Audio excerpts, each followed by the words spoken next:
I think are really interesting to look at for this project. And they're instructive when you're talking about creativity, because all four of these people are extremely creative in the best sense. All right? So the first one is this person, Robert Doisneau. And you guys, one of the best things about going to Paris and living there for a little while and learning a little bit of French is I finally learned how to pronounce all these names that I never knew how to pronounce. Or at least make them passable. So I didn't embarrass myself in front of a French person. But so this is Robert Doisneau. And he's a photographer. You guys probably know his work, even if you don't think you do. Somewhere, if any of you live in the dorms, somewhere in the dorms right now there are at least 20 of these.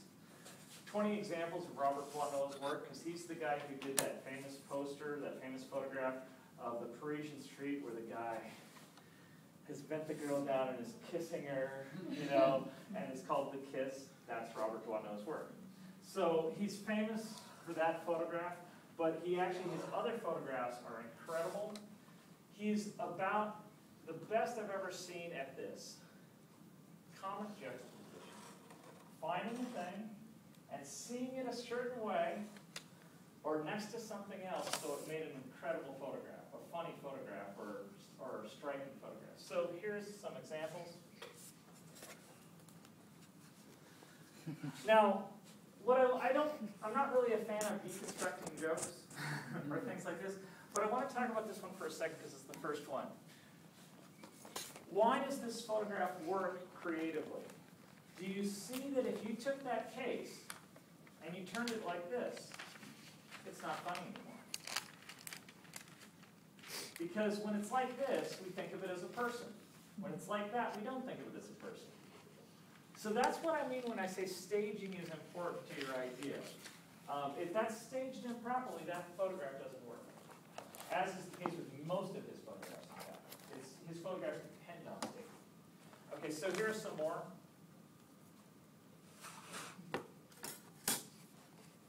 He actually has a great contact sheet where he was standing there for like an hour and a half waiting for people to walk past that doorway, and he would shoot photographs of them as they did.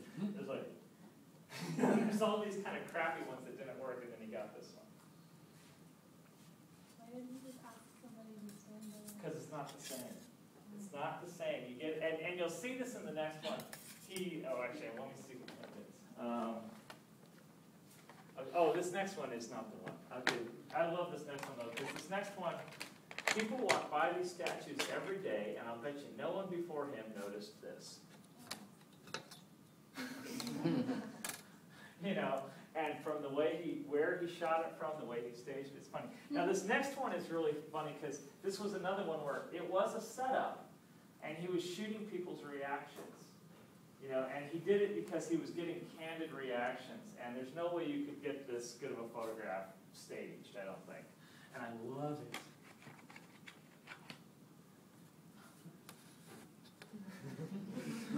That woman is totally convinced that her husband is paying attention. And he's so totally not. You know, and there's a bunch of photographs of this one showing all these different people's reactions. There's this lady like this. You know, and there's other like kids, and you know, he has a bunch of them, but this one's the best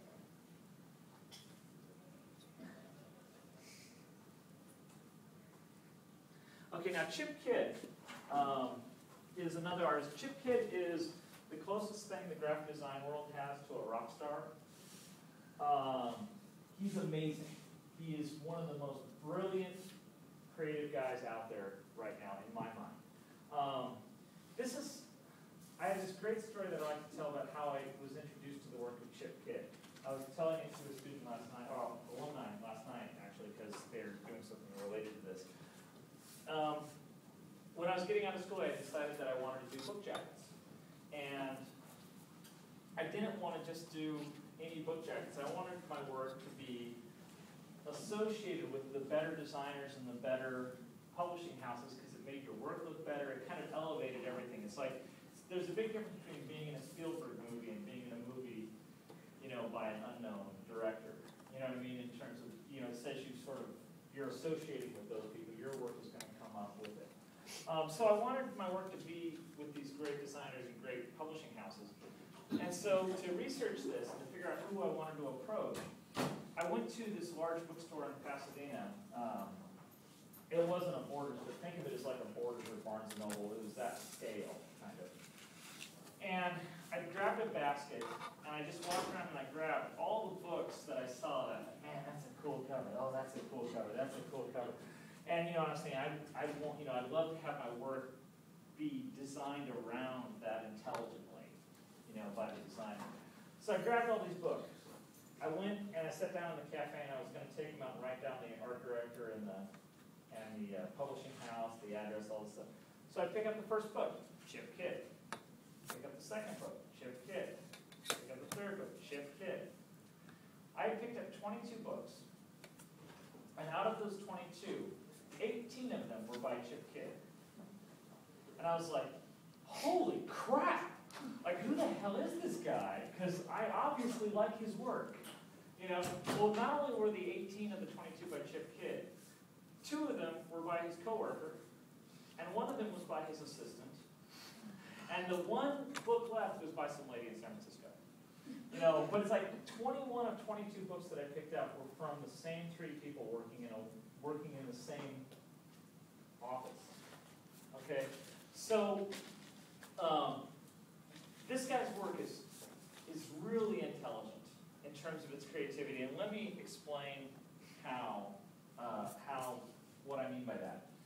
Going to veer off and come back. I put here audience participation, because that is really important to a creative process. Much more important than you know. What I mean by that is best. Have any of you guys? I don't think any of you guys have probably seen it. Have any of you ever seen Roland is God? It's a little video that is on YouTube. Do a search. If you want to see something funny, do a search for Roland is God. The guy's name is Roland Young. He was an instructor who used to be at Art Center. Cameron's wife actually had his class. Cameron and I didn't. But the guy was brilliant, and he was the first semester teacher for visual communication for the advertising and graphic design majors at Art Center. And he has a very unique teaching style.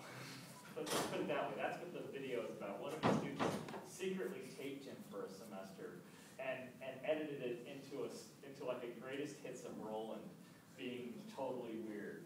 And Roland, at one point he moons his class. I mean, this guy's off the charts. He's crazy, but he's brilliant. And here, so the first day of class, and I need to tell you guys this. So Art Center's logo, let me see a color. Let's see, I can't really, someone this morning was wearing the color perfectly. You guys imagine, like a color about like this, but maybe a little more orangey.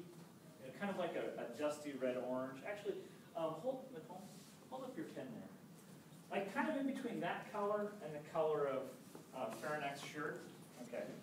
So somewhere in there. So Art Center's logo is a circle that color. And when students would walk in on the very first day at Art Center, their very first class, they'd have Roland.